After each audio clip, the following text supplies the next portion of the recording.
Alors nous sommes aujourd'hui lundi, on est le 11 Menahem Av et nous sommes arrivés d'Av Samech Dalet de Nedarim. Samech Dalet, on est donc à la Mishnah, première ligne.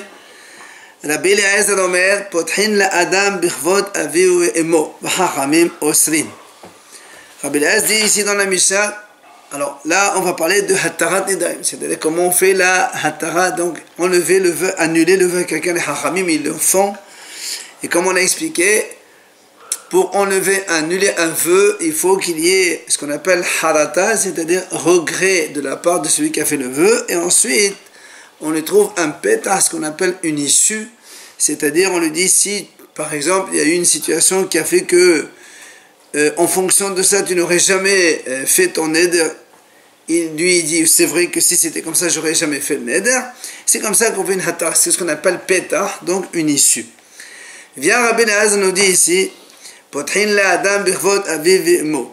C'est-à-dire si un homme il fait un neder, les Chachamim ils peuvent faire pétah, une issue, bichvod avihu emo, avec l'honneur de ses parents. C'est-à-dire, on lui dit comme ça, si tu savais, en faisant ton vœu, que les gens ils vont dire, ils vont critiquer tes parents, ils vont dire c'est quoi ces parents-là qui ont élevé quelqu'un rachat, comme on l'a dit avant, celui qui fait un neder, c'est que les Rishaim qui font des vœux, alors ça va apporter un petit peu atteinte au respect, à l'honneur de tes parents. Si tu savais que ça allait amener jusque-là, est-ce que tu aurais fait ton neder? Et donc lui il va dire non, et on va annuler comme ça le vœu. Ça c'est ce que dit Rabbi Eliezer. Ça c'est universel, ça marche pour tous les vœux. Oui, oui, absolument.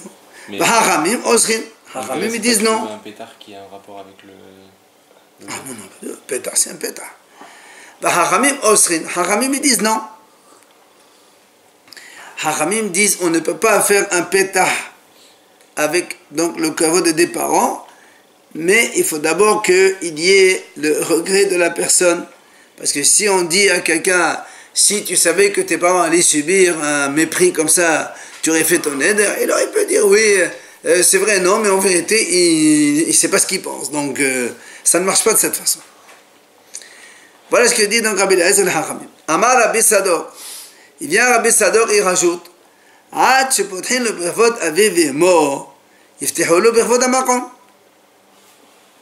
puisque tu as dit qu'on peut faire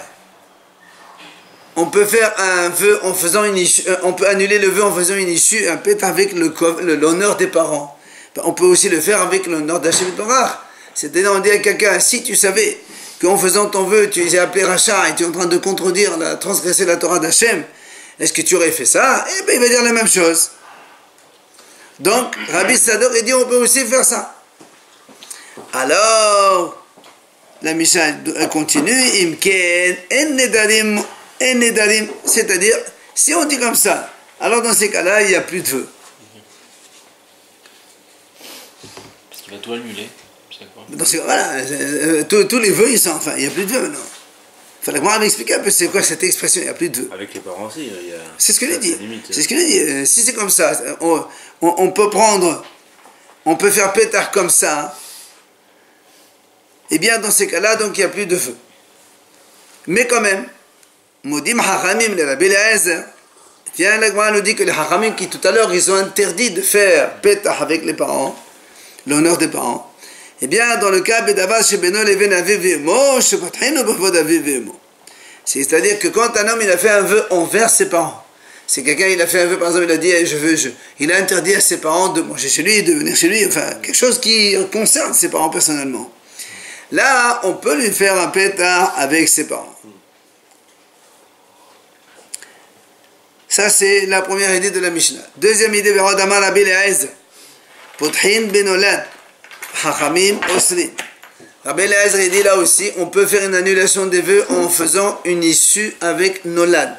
C'est-à-dire quelque chose qui n'existait pas lors du vœu et que maintenant c'est assez transformé. C'est une nouveauté qui s'est créée.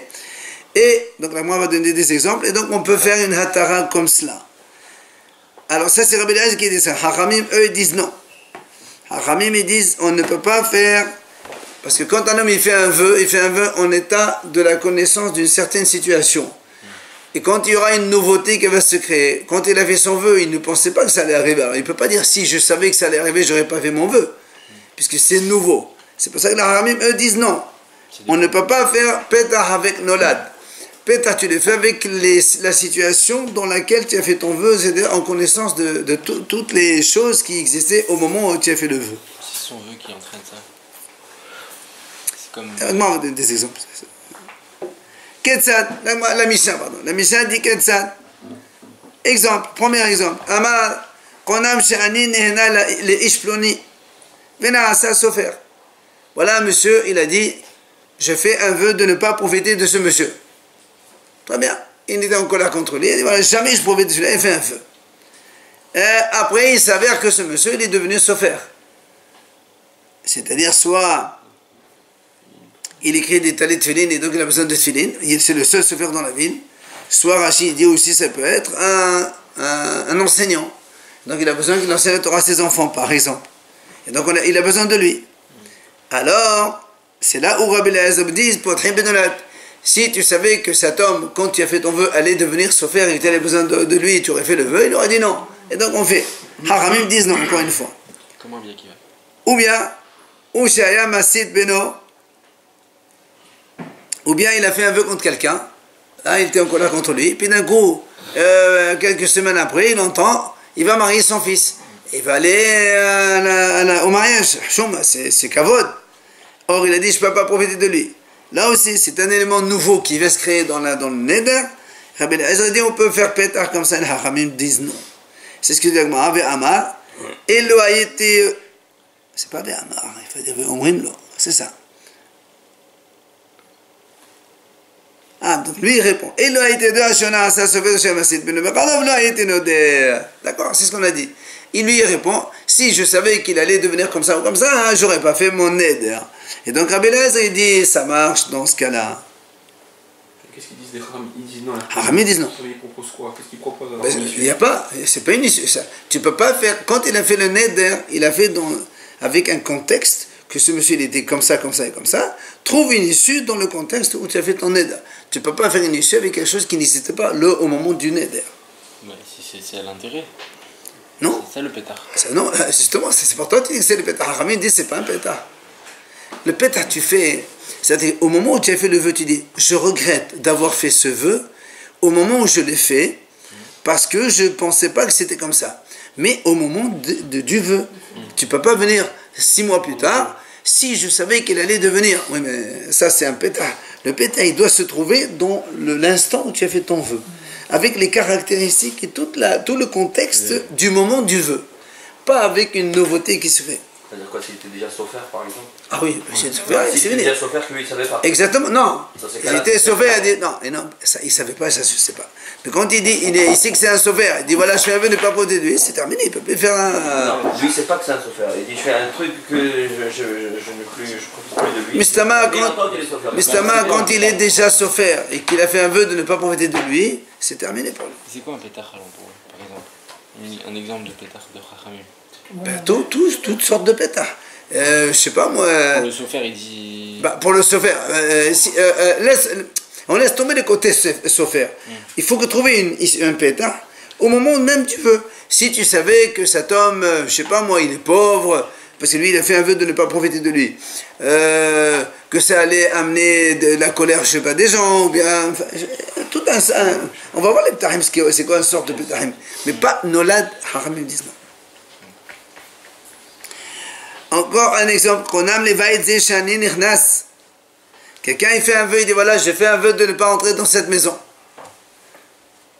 Seulement après, après la maison, les gens ils l'ont fait synagogue. Le même lieu, il est devenu synagogue. Alors qu'est-ce qu'il fait? C'est Nolad ça. Hein? Non, justement, c'est un autre exemple de Nolad. Amar, Elo a été noder. Alors il dit maintenant, si je savais que ça allait être une synagogue, j'aurais jamais fait un vœu comme ça. Et sur ça, Rabbi Eliezer c'est là où on a dit dans la Mishnah, Rabbi Eliezer dit Moutar, et donc il peut y entrer maintenant parce que c'est Potrin Benolad, et les Hachamim disent non. Voilà donc notre Mishnah. On passe à la Gemara. Alors, on revient sur l'idée de tout à l'heure. Quand on a dit dans la Mishnah, Rabbi Eliezer dit on fait pétard avec le kavod des parents, et ou bien Rabbi Sadok il a rajouté le kavod amakom.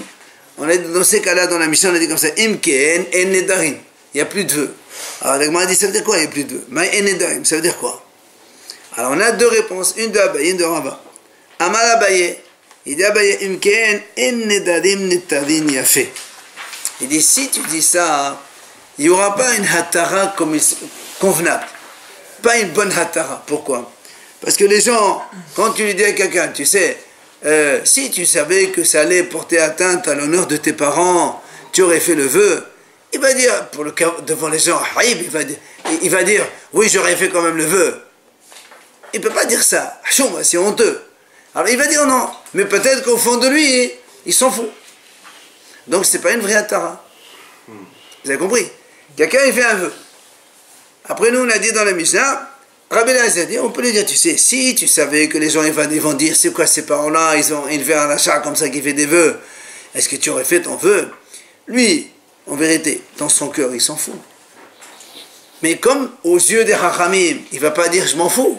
Comment? Tu t'en fous de tes parents? Comme ça, Chouma. Alors qu'est-ce qu'il va dire? Non, je n'aurais pas fait le vœu. Mais en vérité, il aurait quand même fait le vœu. Donc c'est une hatara qui n'est pas vraie. C'est pour ça qu'il dit Abaye. C'est ça que Enedarim. Que ça veut dire qu'il n'y a pas de vœu. Ça veut dire qu'il n'y a pas de vraie hatara. La même chose avec Hachem. On en parlait, il doit regretter aussi. Hein? Il doit regretter. Il dit je regrette parce qu'il y a ce problème-là. On veut le sortir de là. Il est là pour Justement, lui il sort de là, pourquoi? Parce que aux yeux des Haramim, il ne peut pas leur dire je m'en fous de mes parents. Mais normalement, avant qu'on lui propose le pétard, il a déjà fait Harata. C'est donc mais pourquoi? Il est dans un état. Mais Rabbi Eliezer, je m'excuse. Rabbi Eliezer il dit Potrin Adam, il ne parle pas de Harata. Mais il l'a fait. Rabbi Eliezer il ne parle pas de Harata. C'est les Haramim qui disent il faut d'abord faire Harata. Rabbi Eliezer il dit on fait pétard, c'est tout. Et donc, ça c'est l'avis de Abaye qui dit et Nedarim, quand on dit si c'est comme ça, il n'y a pas de Nedarim, ça veut dire quoi? Il n'y a pas de. Il y a des Nedarim, mais les Nedarim ne sont pas bien annulés. Ça c'est l'avis de Abaye. Rava, Rava donne une autre explication.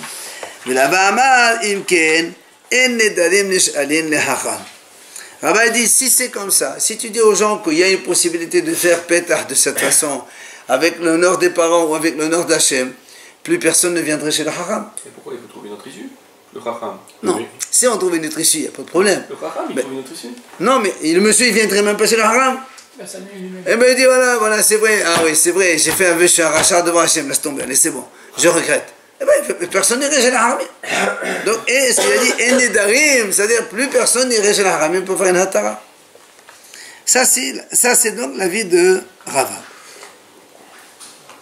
Viens maintenant, la Gemara, elle pose une question. Nous, on a vu dans notre Mishnah, aujourd'hui, on a dit, on a dit que les Hachamim, même s'ils ont dit, on ne peut pas faire un pétah avec l'honneur des parents, lorsqu'il s'agit d'un vœu qui concerne le monsieur avec ses propres parents,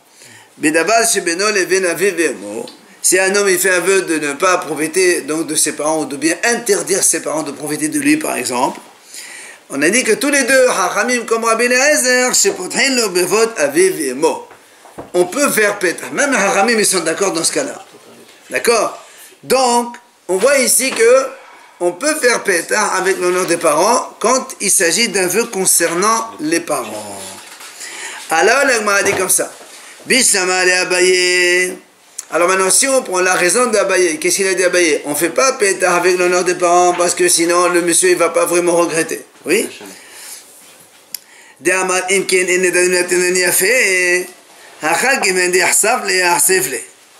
Alors ici, dans ce cas-là, je comprends que les Haramim sont d'accord. Pourquoi? Parce que nous on a dit, pourquoi les Nedarim ne sont pas bien annulés? Parce que comme le monsieur il n'ose pas dire non par rapport à ses parents, alors il va dire oui, j'aurais pas fait le Neder, mais en vérité, dans son fond, c'est pas vrai. Mais comme ici, le vœu, il concerne déjà ses parents. Aux yeux des gens, on le connaît ce monsieur, il a déjà fait Hachoma devant ses parents, puisqu'il a interdit ses parents de profiter de lui. Donc, s'il l'a fait une fois, si vraiment il va dire, on lui dit, si tu savais que tes parents, ils allaient être méprisés comme ça, tu aurais fait ton Neder. Si vraiment il veut, il continue à dire oui, je fais le Neder quand même, puisque de toute façon, il a fait. Donc s'il le dit vraiment, c'est que c'est bon. Alors on comprend, la vie de Rav Abaye, ça marche. D'accord? Seulement, la vie de Rava, il y a un problème. Pourquoi? Ella le Rava de Amar imken en nedarim nish'alin hacham hacha amay pothin. Rava, qu'est-ce qu'il a dit? Rappelez-vous, Rava il a dit non. En nedarim, ça veut dire dans ces cas-là, les gens ils ne viendraient plus chez le hacham pour faire des annulations, ils vont se faire annuler tout seuls. Puisqu'ils vont dire pour kavod pour mon père, ma mère, kavod Hachem, on fait tout seul. Alors ici, pourquoi les hachamim ils sont d'accord avec Rabbi Eliezer? Qu'est-ce que ça change ici? La même chose, quand quelqu'un il fait un vœu envers ses parents, il peut se dire aussi, bah, c'est pas la peine que j'aille chez le hachamim, je me le fais tout seul. D'accord? Donc le problème envers Rava, il existe. Selon la réponse de Rava, on vient pas demander au hacham, comment ça se fait dans la Mishnah que les hachamim ils disent oui, dans ce cas-là on peut aller chez le hacham. Ben, il y a un risque, si tu dis ça, il y a un risque que le monsieur ne viendrait pas chez le hacham. Parce que nous on a dit que le monsieur, quand il sait que ce pétard-là de l'honneur des parents, l'honneur d'Hachem existe, ben, il va se le faire tout seul. Il ira pas chez le haramim. Alors comment dans la Mishnah tu lui proposes d'aller chez le haram pour te trouver un pétard comme ça, alors qu'il y a un risque qu'il ne viendrait pas chez le haram? D'accord? Question contre Rabat. Amré, on répond, la Gemara dit comme ça, Kevan dechol nedre la saga lehun de la hacham, hachanama pothin. La Gemara dit non. Étant donné que tous les autres vœux, de façon générale, la saga de la hacham, c'est pas possible de le faire sans hacham, les autres vœux. C'est pour ça que même dans ce vœu-là, envers ses parents, oui, alors il est obligé de. Enfin, il n'y a pas une crainte qu'il le fasse tout seul. C'est comme les gens, ils ont l'habitude. Rabbi te dit, comme les gens dans tous les vœux, qu'est-ce qu'ils font? Ils vont chez Haram pour faire une hatara. Même pour celui-là, envers ses parents aussi, ils vont le faire la même chose. Ils ne vont pas dire, ah, puisque c'est à l'honneur des parents, je vais me le faire tout seul. Puisque dans la majorité de tous les vœux, ils vont chez le Haram. Donc, même ça aussi, ils vont aller chez le Haram. Donc, il n'y a pas de crainte qu'ils vont se faire tout seul, annuler sans le Haram. Hein? Rabbi te dit, nous, quel était le problème? Rabbi il a dit comme ça. C'est-à-dire que les gens, si tu leur dis, tu leur proposes de péter avec le kavod des parents, le kavod d'Hachem, les gens, ils viendraient plus chez le haram. C'est ce qu'il a dit Rava. Alors nous, on lui pose une question. Alors comment ça se fait que dans la Mishnah, on a vu que les haramim sont d'accord avec Rabbi Eliezer, que lorsqu'un homme il fait un vœu envers ses parents, il peut aller chez le haram pour enlever. Oui? Et pourquoi tu ne crains pas aussi la même chose? Si c'est qu'il y a cette possibilité d'enlever le neder avec les parents, l'honneur des parents, il va se faire tout seul. C'est question. Réponse, Rabbi te dit non, il n'y a pas de cette crainte. Puisque dans tous les autres vœux, les gens ils vont chez le haram. Donc ce n'est pas pour un vœu qu'ils vont se dire tiens, celui-là je peux le faire tout seul. Comme ils savent que tout le temps il faut aller chez le haram, même pour ça aussi ils vont aller chez le haram. Il n'y a pas de crainte qu'ils se le fassent tout seul. Parce que tout ça, ça ne marche pas. C'est ça le problème. Le problème, c'est que quand Rabbi a dit, si tu es comme ça, les gens ils ne viendraient pas faire une hatara chez le haram. Ils vont se le permettre tout seul, et ça c'est assourd. Donc c'est pour ça qu'il te dit, on craindrait que ce monsieur il va les faire tout seul. Rabbi te dit non, il n'y a pas de crainte. Parce que dans tous les autres vœux, tous les gens ils vont chez le haram. Alors même celui-là aussi il va aller chez le haram. On a dit dans la Mishnah, Ve'ot Amar Rabbi Eliezer, Pothin Benolad. On a dit, Rabbi Eliezer dit comme ça, on peut faire une issue avec Nolad, c'est-à-dire quelque chose qui n'existait pas au moment du vœu. L'Agma a dit, Ma'etama de Rabbi Eliezer, quelle est la raison de Rabbi Eliezer? Pourquoi Rabbi Eliezer il permet ça? Alors il te répond. Amar Rav Hazda, il répond Rav Hazda de Amar Chra, Ki metu kol ha'anashim. Rav Hazda répond comme ça, il dit c'est simple, on voit dans l'exemple de Moshe Rabbeinu. Moshe Rabbeinu, quand il était en Égypte, d'accord, il a grandi, premier jour il est parti, il a commencé à aider ses frères, et il a vu le goy qui a frappé le juif, il l'a tué, il l'a enterré. Deuxième jour, il a vu ces deux juifs qui se disputaient entre eux, alors il a dit, pourquoi tu frappes? Tu lèves la main sur le prochain. L'autre dit, mais qui tu es pour ça? Hein, tu penses que tu vas nous faire la même chose? Eh bien, on va te vendre chez le roi Paro. Et effectivement, ils ont été le dévoiler. Du coup, Moshe Rabbeinu, il s'est enfui à Midian. Alors, après quelques années, des dizaines d'années, Moshe Rabbeinu, Hachem lui apparaît avec le buisson, fameux buisson. Il lui dit, voilà, maintenant, il faut que tu retournes en Égypte. et tu vas libérer les bénis Israël. Et Hachem lui rajoute là-bas, parce que tous les hommes qui te voulaient la mort, ils sont morts. Pourquoi Hachem lui dit ça? Ou qui le voulait en En Égypte. Enfin, Datan Aviram, tout le monde connaît, c'est Datan Aviram, d'accord? Donc ceux qui t'ont vendu à Paro, ils sont morts déjà, donc tu n'as plus aucune crainte. Alors Haramim disent, la mort, c'est quelque chose de nouveau. Oui ou non? Parce qu'en fait, on dit que Moshe Rabbeinu, quand il est arrivé à Midian, il a raconté à Yitro ce qui s'est passé. Alors Yitro, il lui a fait jurer de ne pas quitter, de ne pas retourner en Égypte tant que les autres ne soient pas morts. Parce qu'il a peur pour lui. Maintenant qu'il lui a donné sa fille et tout, Yitro aussi, il a son mot à dire. Et effectivement, on dit que Moshe Rabbeinu va Yoel Moshe, c'est marqué, Moshe il a accepté, on dit il a aussi juré de ne pas partir de Midian sans l'accord de Yitro. C'est pour ça que Hachem lui dit, maintenant tu peux retourner parce qu'ils sont morts. Donc le serment que tu as fait avec Yitro, comme quoi tu ne retournes pas en Égypte parce qu'il y avait ces deux messieurs-là, maintenant que ces messieurs ils sont morts, donc Nolad, c'est quelque chose de Nolad. Eh bien Hachem lui a dit, tu peux retourner. Donc on peut trouver Pétar avec Nolad. Il n'y allait pas parce qu'il avait, il avait peur. Rachid, la main va poser question. Quelque chose de nouveau. Il n'y allait pas parce qu'il avait peur. Il avait peur. C'est comme ils sont morts, il a plus peur. C'est un Nolad. Oui. C'est un Nolad, c'est un état nouveau. Lui, il a fait un serment ou un vœu devant Yitro de ne pas retourner en Égypte. Maintenant, il y a un élément nouveau, c'est pas notre problème. Selon. Alors, Rabbi Eliezer dit, tu vois bien, ici, il y a un élément nouveau.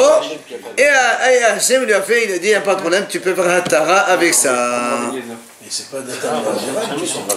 Pardon? Datan et Aviram, ils sont pas morts. L'Agma, elle va dire ça. L'Agma, elle va dire ça. C'est pour ça que l'Agma a posé une question. Et Rabbanan? Alors pourquoi les Haramim ils disent c'est assaut? Voilà, on a vu Hachem clairement, il a fait ça. D'accord? Comment ça se fait, les Haramim ils disent on ne peut pas faire pétard avec un Nolad? Et là on voit que Hachem lui-même il a dit à Moshe tu retournes, il n'y a pas de problème. Mais la banane ma'eta mayo. Alors ils te disent Kasavri henho mimaite. Alors ils te disent comment? Tu dis que Datan et Aviram ils sont morts? Jamais de la vie. Ils ne sont pas morts. והאמר רבי יוחנן משום רבי שמעון בן יוחאי כל מקום שנאמר ניסים וניסבים אינן אלא דתן ואבירם.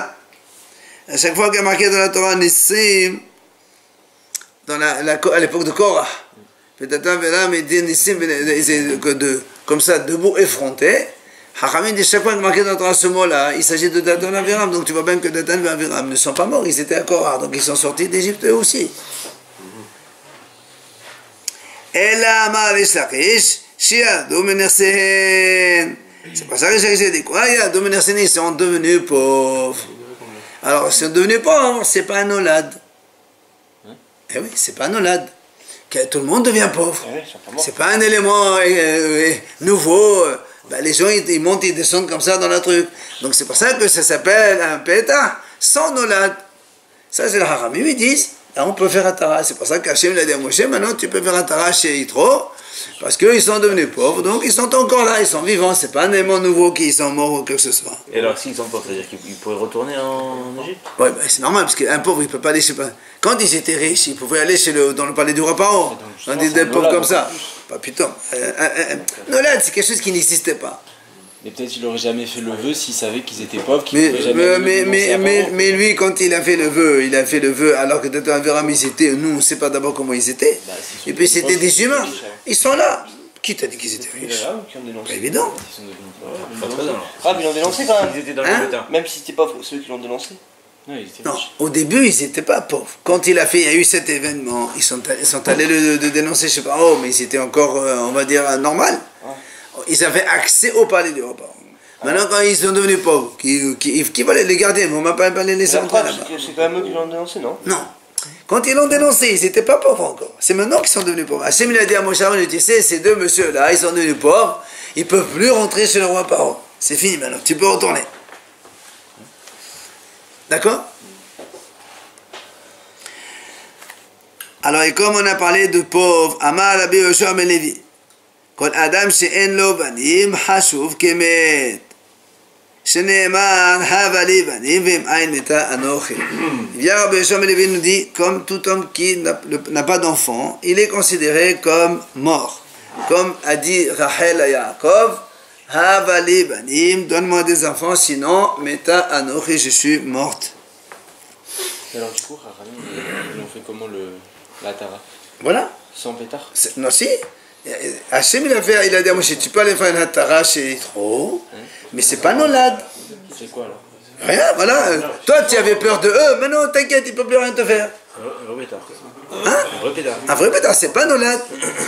Tout le monde peut devenir pauvre, riche, comme ça, c'est pas un problème. Ils sont encore là, ils sont Nolad. Nolad, c'est quand tu as quelque chose d'exceptionnel.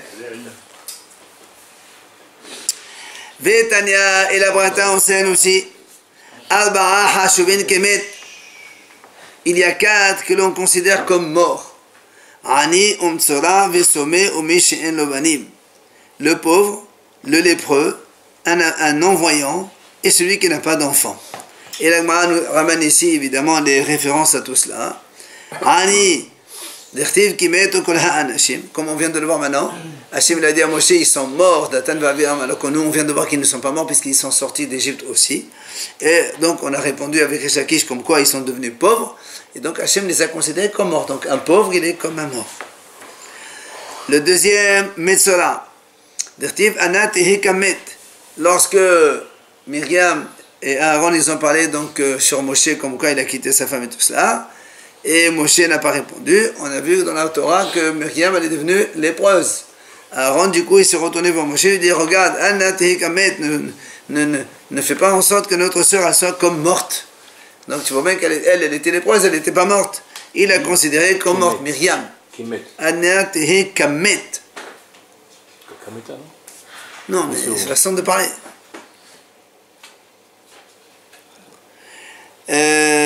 Vesomé, l'aveugle. Ça c'est Echa, on a lu hier. Hachem il m'a mis dans le noir comme les morts du monde. Or, qui c'est qui est dans le noir tout le temps? C'est le non-voyant. Et le prophète, il le considère comme un mort. Enfin, Omi She'en Lobanim, celui qui n'a pas d'enfant, comme on a vu, donc on vient de le voir, avec Rachel, Dirtiv, Havali Banim Vim Ayin Meta Anochi.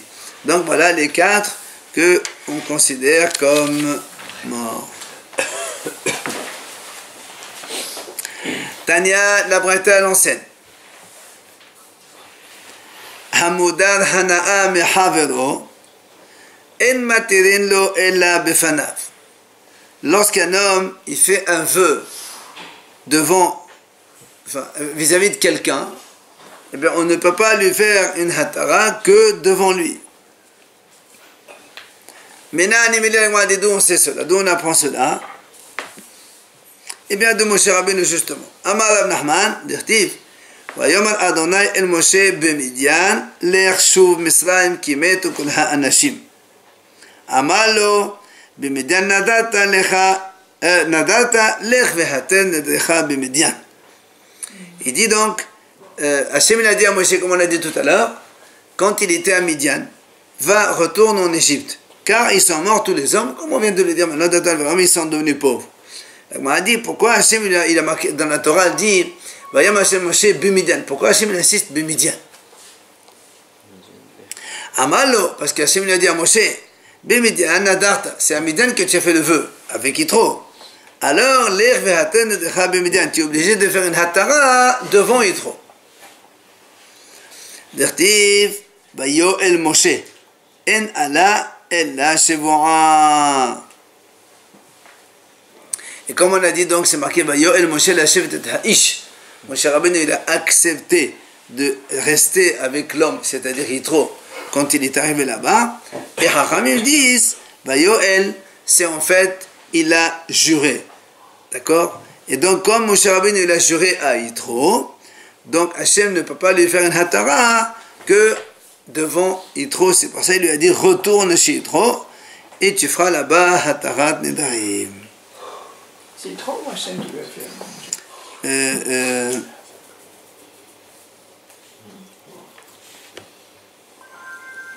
C'est lui-même qui lui a fait. Rachid a dit Talmid Meferet. Talmid lui-même, Moshe Rabbeinu, il se fait